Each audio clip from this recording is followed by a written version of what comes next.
Bom dia a todos, meus irmãos. Que a graça do nosso Senhor e Pai seja sobre todos nós. Amém. Nós estamos reunidos hoje em classe única de escola dominical e os nossos cultos, a previsão de encerrarmos aqui até às 10h30. Durante todo esse mês de julho, nós estaremos expondo aqui, fazendo uma série de mensagens, como já foi anunciado anteriormente, com o tema geral Perguntando a Jesus. Nós estaremos analisando respostas que Jesus deu a perguntas que lhes foram dirigidas dentro do Evangelho de Mateus. São 4 perguntas. E hoje a primeira pergunta que estaremos observando e a resposta dada por Jesus é: és tu aquele que estava para vir? E para este fim eu peço aos irmãos que abram, por favor, o Evangelho de Mateus, capítulo 11. Nós leremos o que diz os versos 2 até o verso 6. Quando João ouviu no cárcere falar das obras de Cristo, mandou por seus discípulos perguntar-lhe: és tu aquele que estava para vir, ou havemos de esperar outro? E Jesus, respondendo, disse-lhes: ide e anunciai a João o que estáis ouvindo e vendo.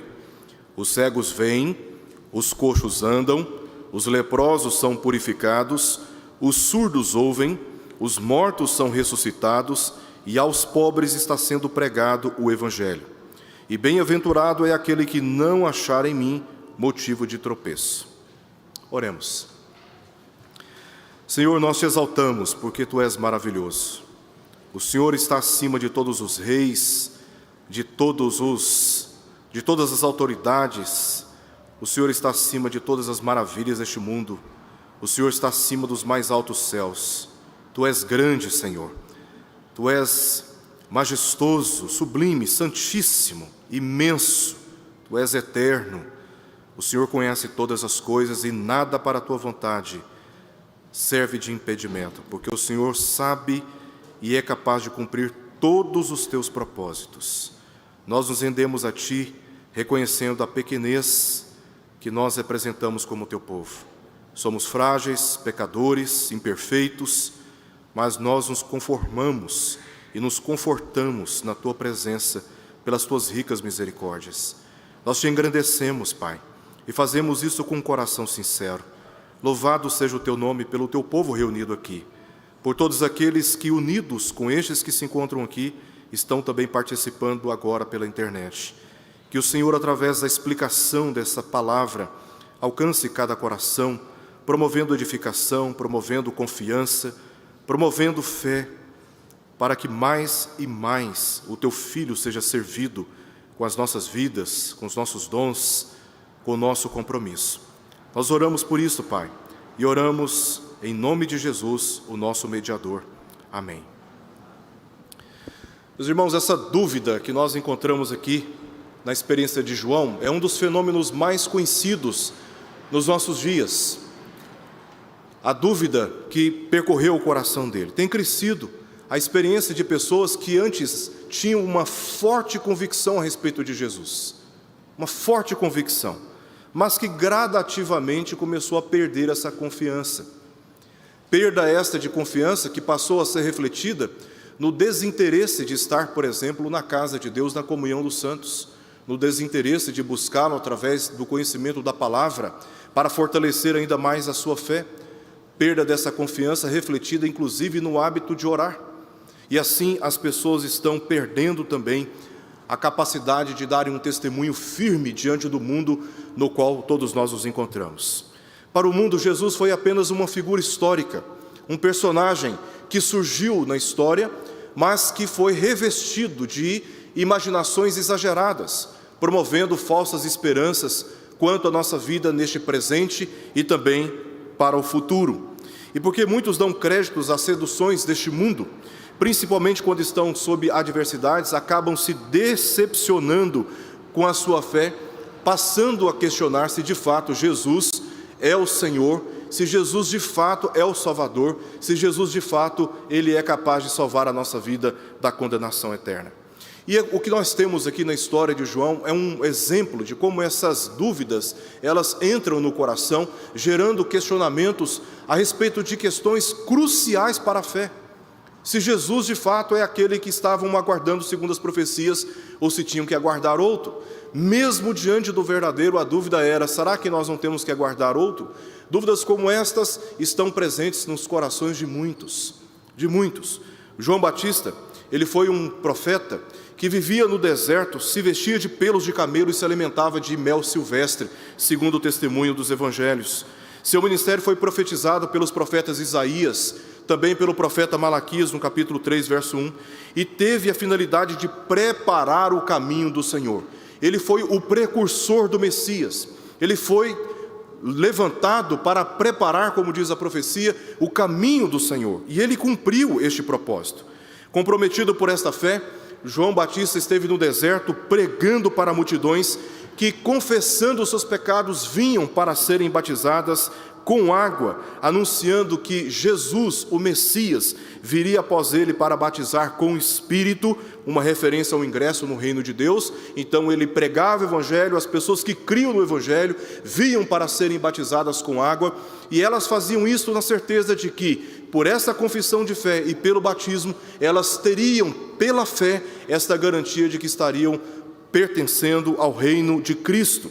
Mas também João pregou que este Messias, ele viria também para batizar com fogo, uma referência ao julgamento que está para chegar.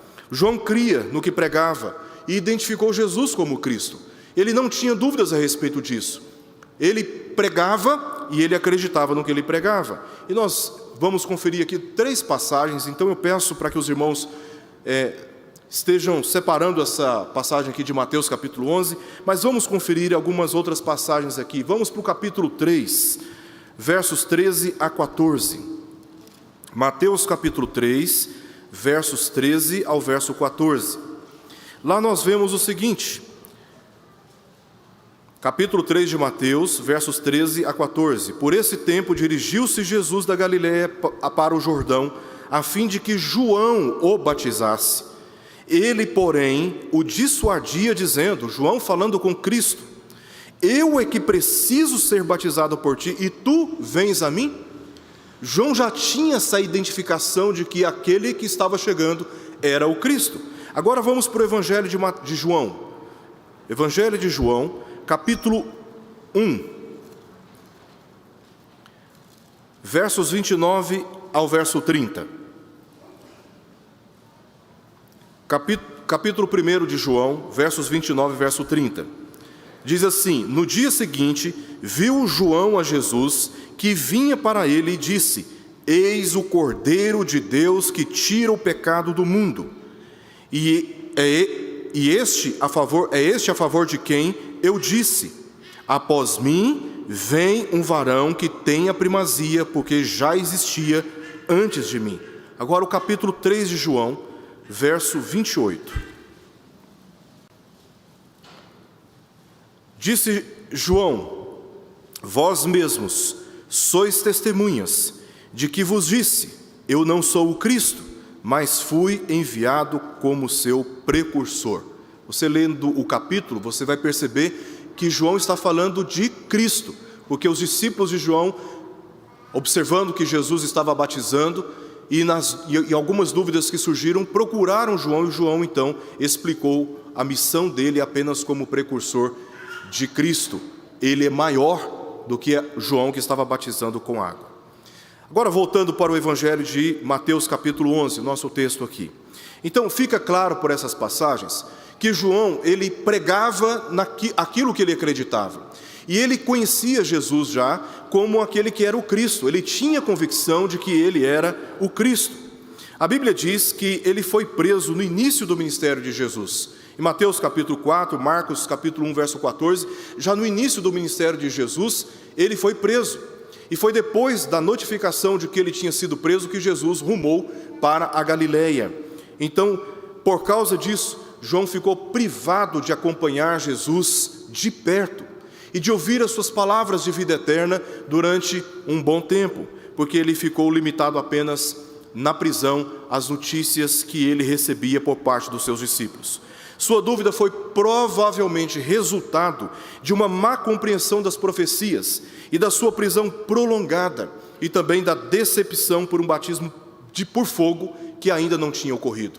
Ele ouvia as notícias maravilhosas sobre como Jesus estava batizando as pessoas com o Espírito, ingressando-as no reino de Deus, mas ele não tinha nenhuma informação que Jesus estava batizando com fogo, trazendo julgamento naqueles dias.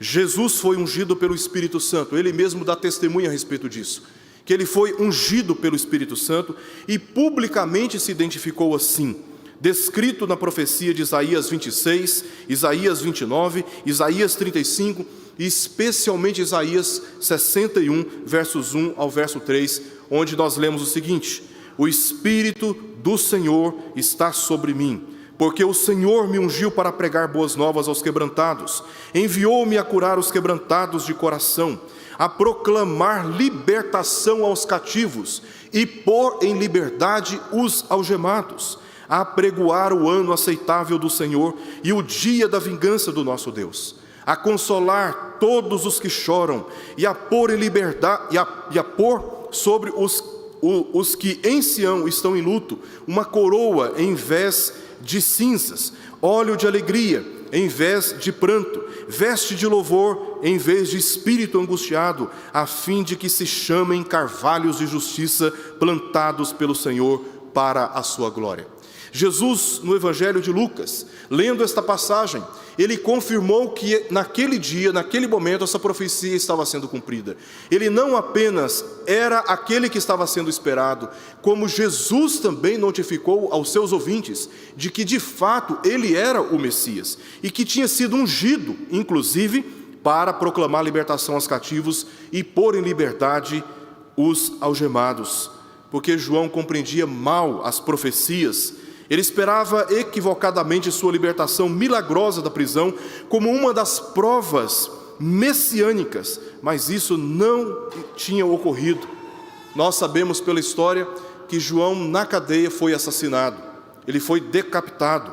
É o que nós lemos no capítulo 14 aqui do Evangelho de Mateus. Ele não saiu da cadeia, ele morreu lá dentro, e ele perdeu a oportunidade de testemunhar esta vingança, essa libertação dos algemados, porque ele compreendia mal. Ele acreditava que quando Jesus se manifestasse como Messias, as cadeias seriam abertas e os prisioneiros seriam soltos.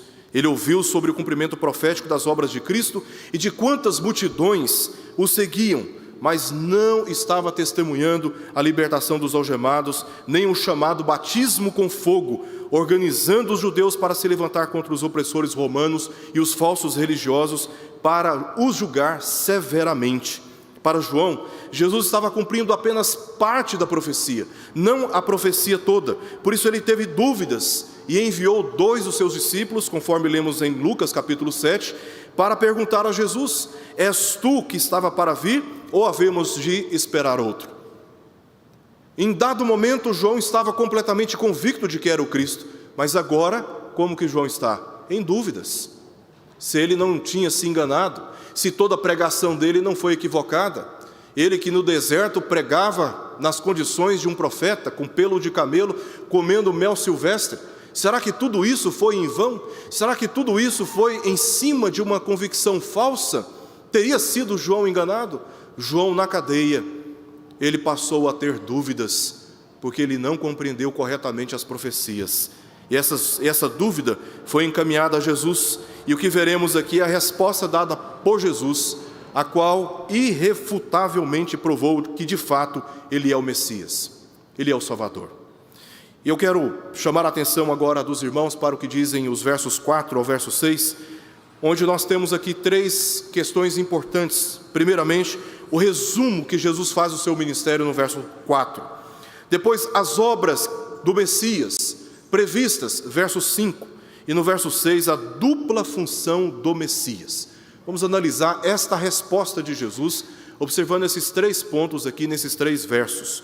Primeiramente, o resumo que Jesus faz do seu ministério, verso 4, onde nós lemos: e Jesus respondendo disse-lhes: ide e anunciai a João o que estáis ouvindo e vendo.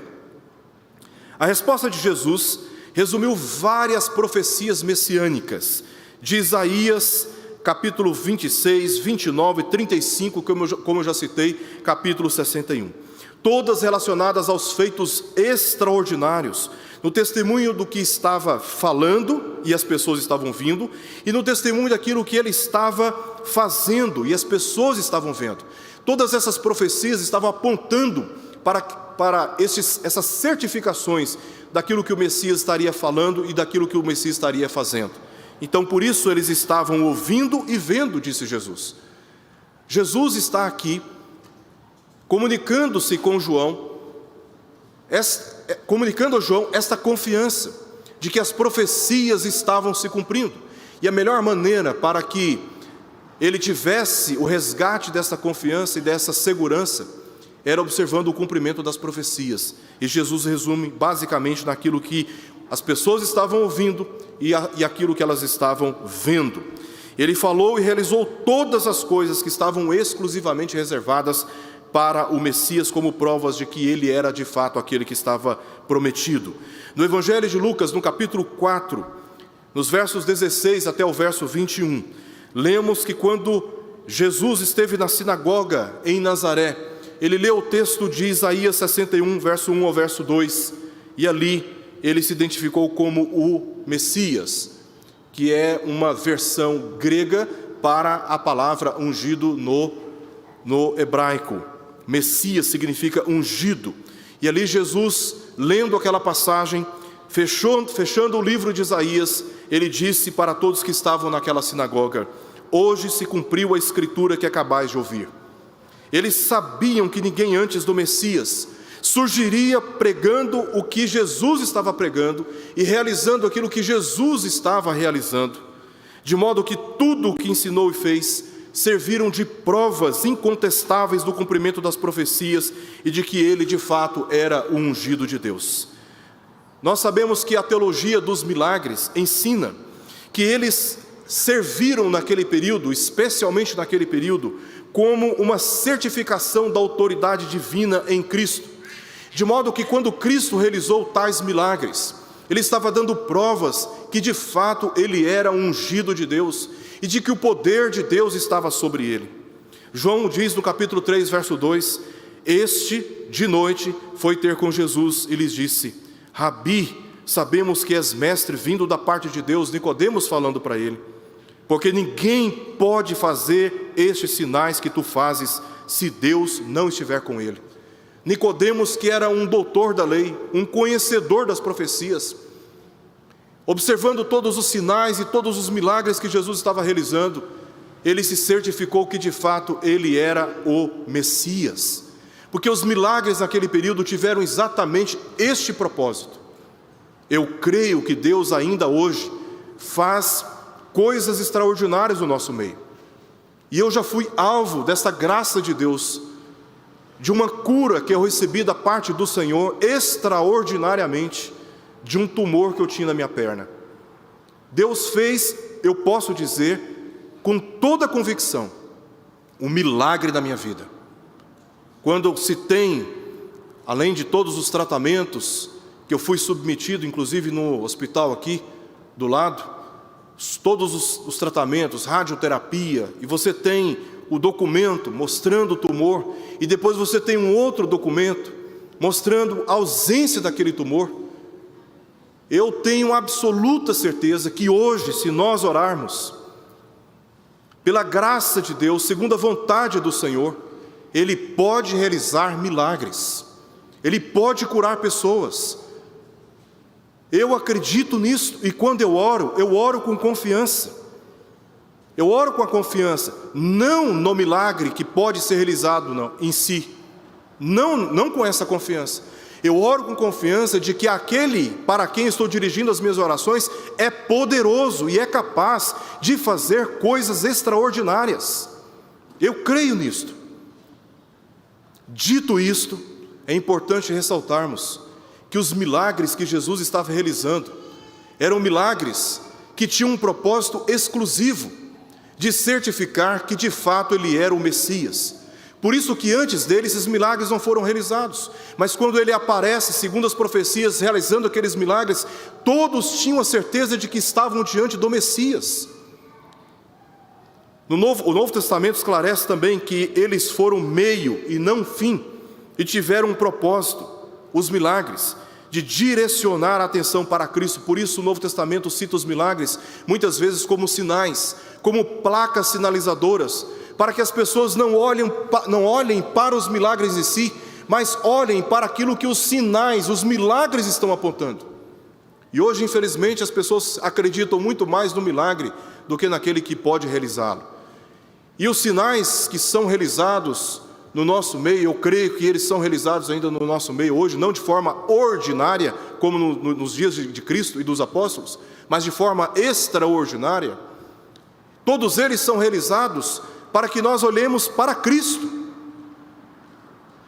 O Novo Testamento deixa claro, como em João capítulo 4, verso 48, este propósito. Então Jesus lhe disse: se porventura não virdes sinais e prodígios, de modo nenhum crereis. Porque os sinais tiveram o propósito de direcionar a atenção das pessoas para aquele que estava se manifestando como ungido de Deus. Em João capítulo 20, verso 31, João conclui o seu evangelho dizendo, a respeito dos sinais, nós temos, se não me engano, 7 milagres realizados e registrados no evangelho de João. João diz o seguinte: estes, porém, foram registrados para que creiais que Jesus é o Cristo, o Filho de Deus, e para que, crendo, tenhais vida em seu nome. O próprio João, inspirado pelo Espírito de Deus, está dizendo: esses milagres foram registrados com uma única finalidade, para que vocês creiam em Cristo Jesus. Para que vocês creiam em Cristo. Eles tiveram um propósito de direcionar a atenção para Cristo, também para manifestar a glória de Deus, como lemos em João capítulo 9, verso 3. Respondeu Jesus: nem ele pecou, nem os seus pais, mas foi para que se manifestem nele as obras de Deus. Assim como os milagres que Jesus estava realizando tinham um propósito de glorificar a Deus, também tinha um propósito de glorificar o próprio Filho. Em João capítulo 2, verso 11, nós lemos o seguinte: com este deu Jesus princípio a seus sinais em Caná da Galileia, manifestou sua glória e os seus discípulos creram nele.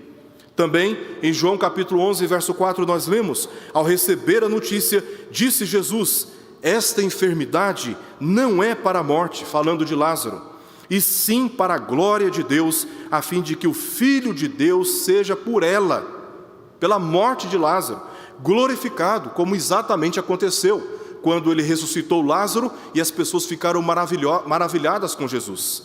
Veja que os milagres do Novo Testamento tiveram exatamente esses propósitos: certificar a autoridade divina de Cristo.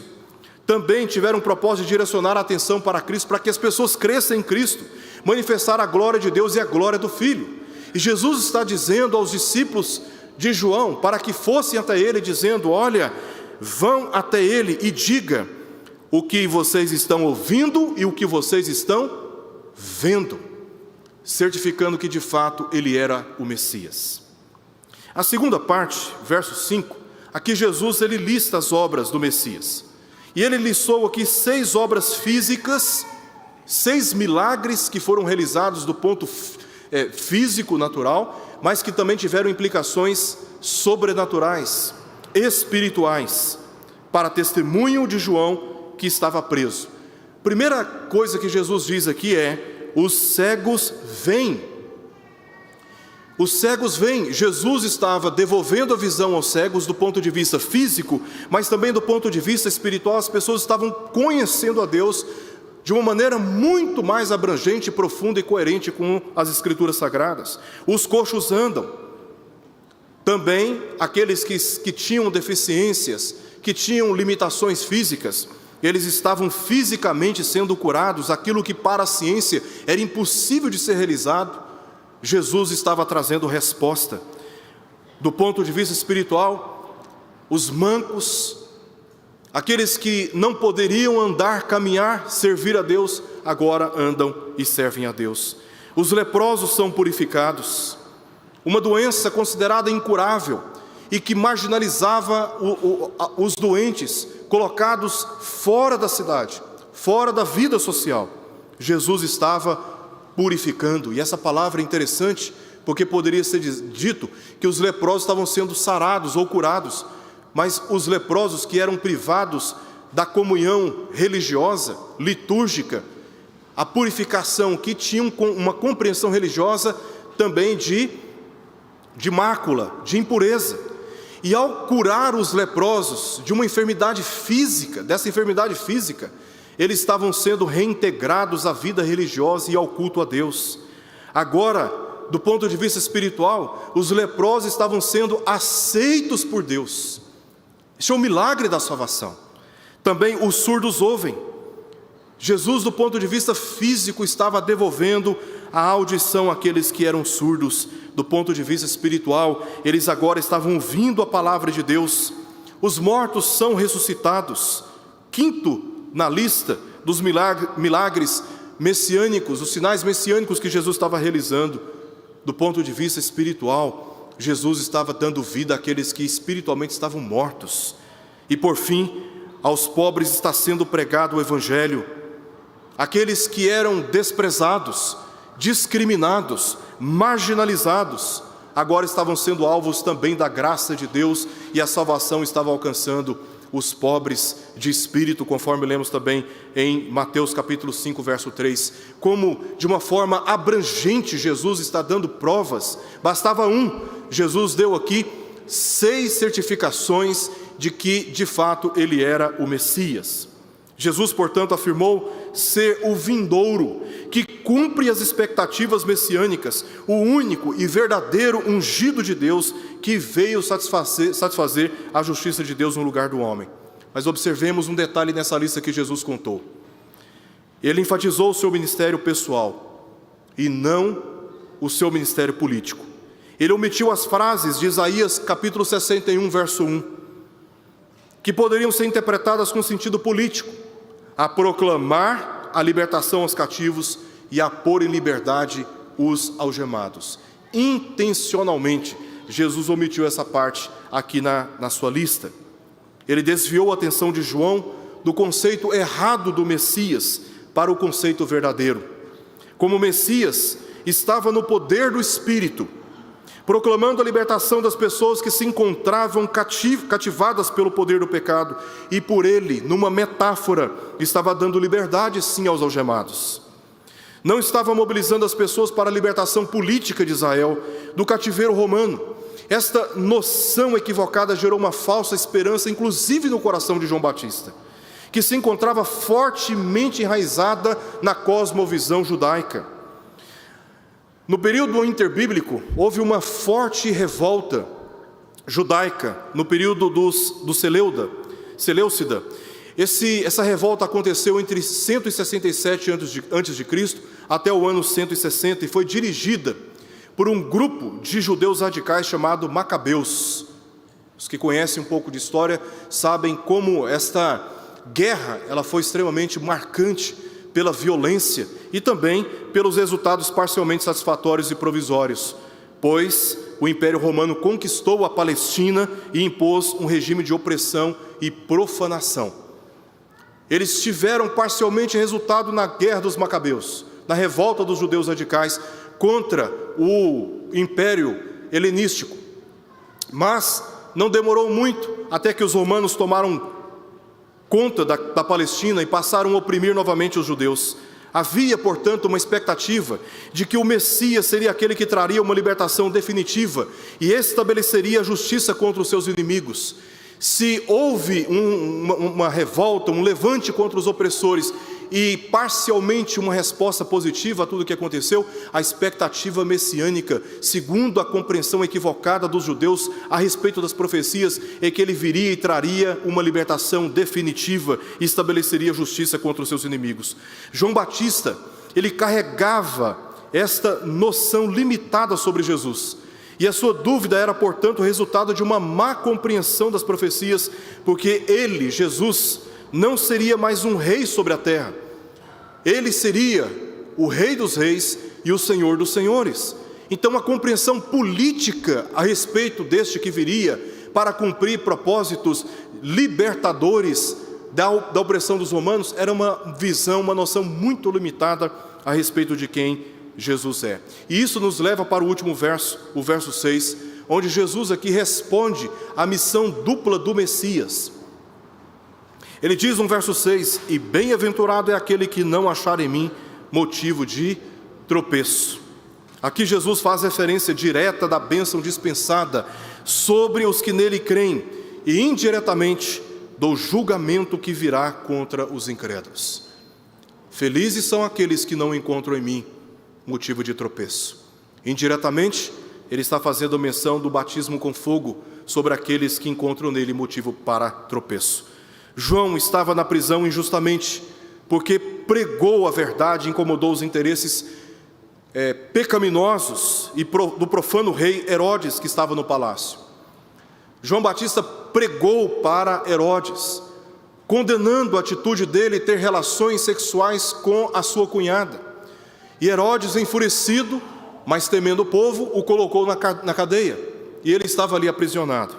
Quando a filha da sua cunhada dançou na sua presença, Herodias, ele se agradou da dança dela e deu a ela a liberdade de pedir o que ela quisesse. E, incitada pela sua mãe, pediu a cabeça de João Batista, e Herodes então determinou que ele fosse decapitado e trouxe a cabeça de João Batista até a sua presença.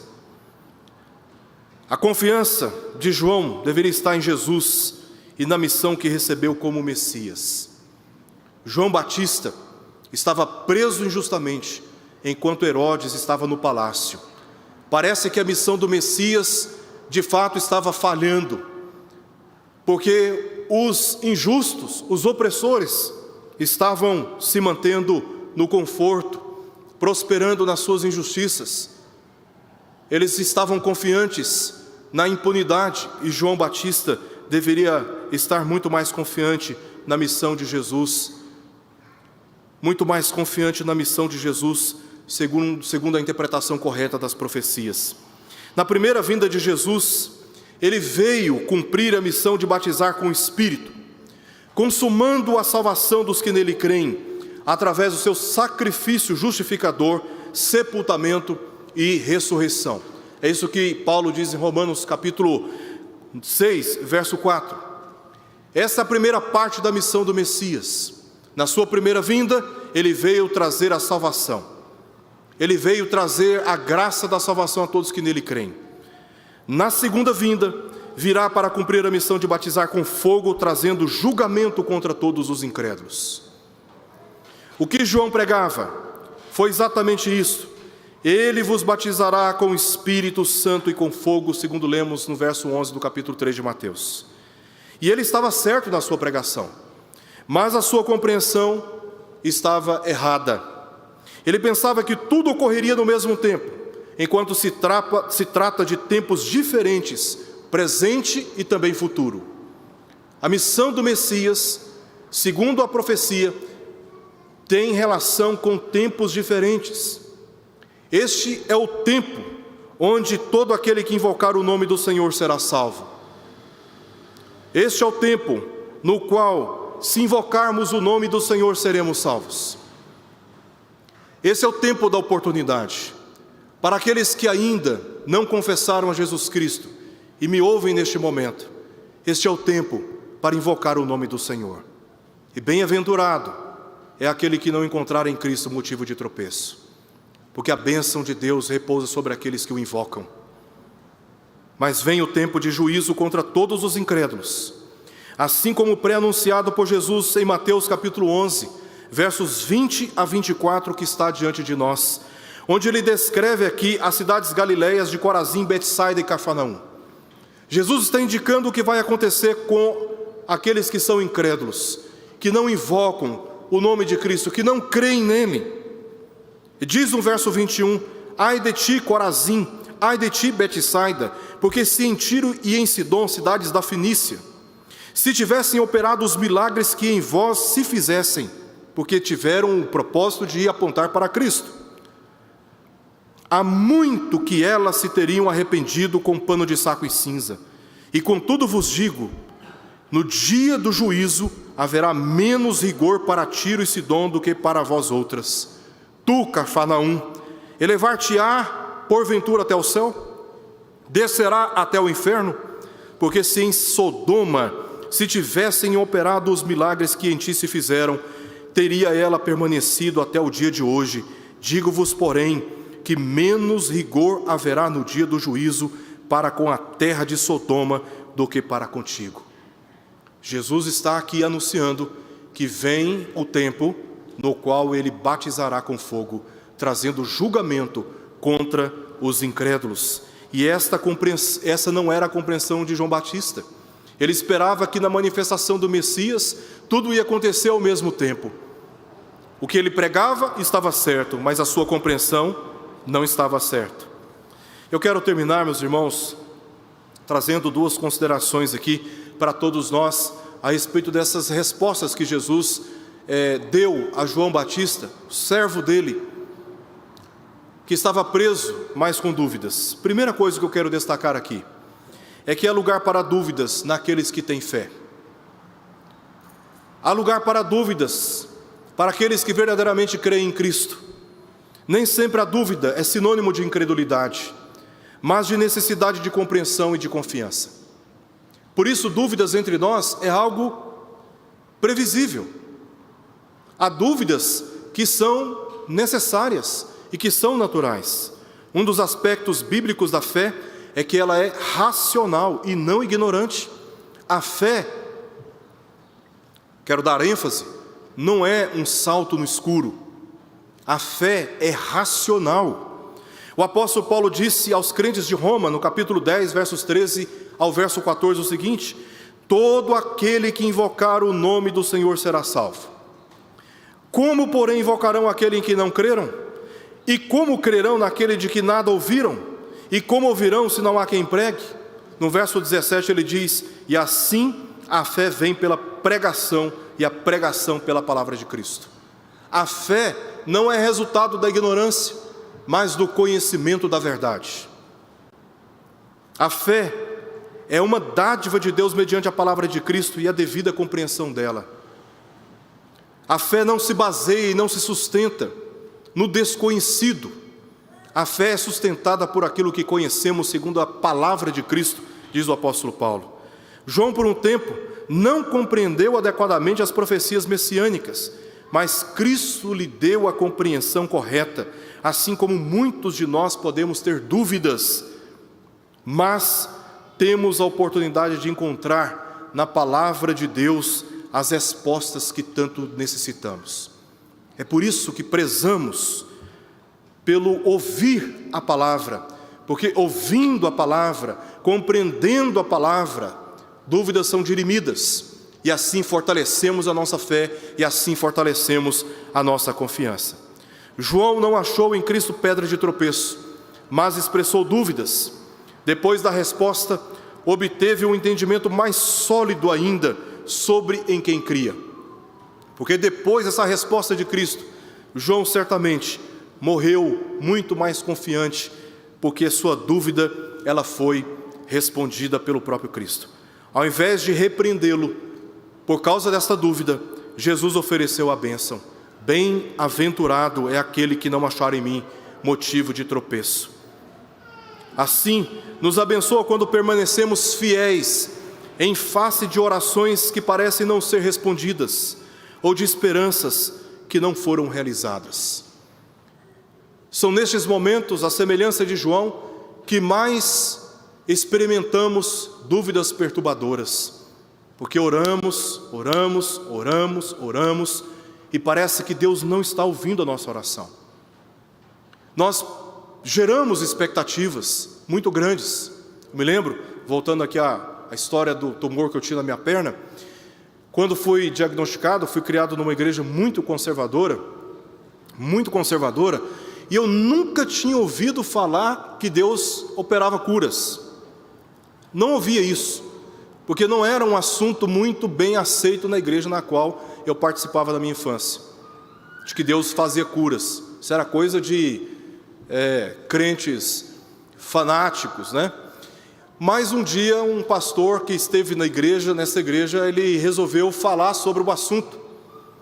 E eu fui tão convencido de que Deus de fato poderia ser aquele que operaria uma cura na minha perna, que eu estava no meio do tratamento com aqueles exames, sendo preparado para uma cirurgia, e eu cheguei em casa, não falei nada com a minha mãe, peguei todos os meus exames de porta fechada no meu quarto, radiografias, raio-x, não sei o que e tal. Peguei tudo aquilo, rasguei, joguei tudo fora, coloquei meu joelho no chão, falei: eu creio que o Senhor é um Deus que pode curar, e a partir de hoje eu me comprometo a buscar ao Senhor até que o Senhor me cure, porque eu creio que o Senhor pode me curar. E eu fiz algo, isso tem a ver com a minha experiência pessoal, isso não deve ser ouvido como um padrão para ninguém. Eu joguei todos os laudos, os exames, joguei tudo fora e decidi não ir mais no médico, porque Deus ia me curar. Repito, não estou dizendo que isso é padrão para os outros, isso é uma experiência particular, pessoal minha com o Senhor. Tudo bem, orei, nada aconteceu com a minha perna. Nada aconteceu com a minha perna. Fui na igreja, pedi para o pastor orar por mim, ele orou por mim, nada aconteceu com a minha perna. Eu não podia dobrar a perna totalmente. Eu andava mancando, estava com dificuldades para andar pela gravidade do problema da minha perna. E nada acontecia. Falei: quer saber de uma coisa? Esse negócio de crente tradicional não está com nada. Quem está com poder é crente pentecostal. Fui numa igreja pentecostal, pedi para que orassem por mim. O pastor me chamou à frente, orava: Deus vai curar agora. Colocou a mão na minha perna, orava, a igreja orando. E aí, foi curado? Movi a perna, senti aquela dor, não consegui dobrar ainda. Falei: não, você está com falta de fé, você precisa acreditar, vamos orar novamente que a cura vai acontecer agora. E orava, e expectativas iam sendo geradas, e nada de acontecer, e os meses se passando. Nessas horas, a gente começa a ter dúvidas. Será que eu não acreditei em algo que não é verdade? Será que de fato Deus pode curar? Será que de fato Deus pode salvar? Nessas horas, quando nós nos sentimos no chão, vendo um problema crescendo, todos nós podemos ter dúvidas. É só olharmos para o testemunho do Antigo Testamento, dos salmistas, por exemplo, que manifestaram dúvidas. Como, por exemplo, o salmista no Salmo 77, ele fala: caducou as suas promessas para sempre, encolheu a tua mão para nos abençoar. Asaf estava com dúvidas. E o objetivo de Jesus aqui com João é dar a ele convicções para além das circunstâncias terrenas e transitórias. Identificar quem é Jesus nos dá ousadia, convicções, mesmo quando nossas orações não são aparentemente respondidas, mesmo quando as nossas esperanças mais legítimas não são atendidas, porque Ele continua sendo Deus, mesmo quando as nossas circunstâncias não são as mesmas circunstâncias. Deus é Deus, Cristo é o Cristo, e não há outro que venha após Ele. Ele continua sendo o Salvador das nossas almas. E mesmo que essas esperanças e essas expectativas que produzimos no nosso coração a respeito de necessidades imediatas não sejam atendidas, Ele continua sendo Deus. Ele continua sendo Deus. E quando a gente reconhece a nossa pequenez na misericórdia de Deus, segundo a sua soberana vontade, Ele atende. Ele atende. E eu fui curado numa circunstância de um evento aqui no ginásio Rio Vermelho, num evento que estava acontecendo aí, década de 90, muitos eventos acontecendo em Goiânia, e eu fui e comecei a orar, e o pastor lá disse: olha, eu quero orar por você, não tenho condições de colocar as mãos sobre todos, mas eu quero te pedir que você coloque as mãos sobre o mal que está no seu corpo. Eu vou orar e vou pedir a Deus para que te cure. Estava muito cheio o ambiente, coloquei as mãos ali com um pouco de dificuldade na minha perna, tinha me dispersado da minha irmã, da minha mãe, dos meus irmãos, queria estar mais próximo do pastor, eu era um novo convertido, achava que se eu chegasse perto do pastor, o poder ia me alcançar, e aí eu fui, coloquei a mão ali, já tinha perdido, né? Como eu disse, não sabia onde estava minha mãe e meus irmãos, e aí ele orou, e eu contraí minha perna, senti a dor, falei: não fui curado. E eu, num desespero tão grande, eu já estava tão angustiado, comecei a gritar na frente de todo mundo. Eu sou muito assim, introspectivo, um pouco tímido, né? Acho que os irmãos já devem ter percebido. Mas naquela hora, eu comecei a gritar espontaneamente: Deus, me cura, tenha misericórdia de mim, Senhor, eu não suporto mais, me cura. E comecei a gritar na frente de todo mundo. e eu sentia minha perna esquentando, mas esquentou tanto que a outra perna começou a esquentar também. E quando as pessoas começaram a sair, e eu dobrei a minha perna, e comecei a andar sem necessidade de mancar. E eu não sabia onde estava a minha mãe e meus irmãos. Peguei o ônibus, fui para casa. Quando eu cheguei em casa, falei: mãe, olha o que aconteceu comigo, com os meus irmãos. E todos começaram a chorar dentro de casa, porque naquele dia Deus fez um milagre na minha vida. Mesmo quando coisas como essas não acontecem conosco, Deus continua sendo Deus, e o Cristo continua sendo o Cristo. E João Batista, no momento de adversidade, preso injustamente, mas por causa de um equívoco a respeito da Escritura, gerou uma falsa expectativa. Mas agora Jesus, amorosamente, ao invés de censurá-lo por causa da dúvida, oferece a resposta e a bênção sobre ele. João Batista foi decapitado na cadeia, mas ele está na glória do Senhor, e está aproximando o dia em que estaremos com todos os santos na presença do Senhor também, porque Ele é o Messias, e Ele veio trazer redenção a todos que nele creem, mas Ele vem trazendo julgamento. E você que está me ouvindo agora, que ainda não confessou a Cristo, não deixe o tempo passar. Este é o tempo para que você confesse a Jesus Cristo como o Senhor da sua vida, pois Ele vem para batizar com o Espírito e te ingressá-lo no reino de Deus. Em último lugar, o exemplo de João é necessário para que façamos o que ele fez: comprometer nossa vida com Jesus e dar testemunho ao mundo.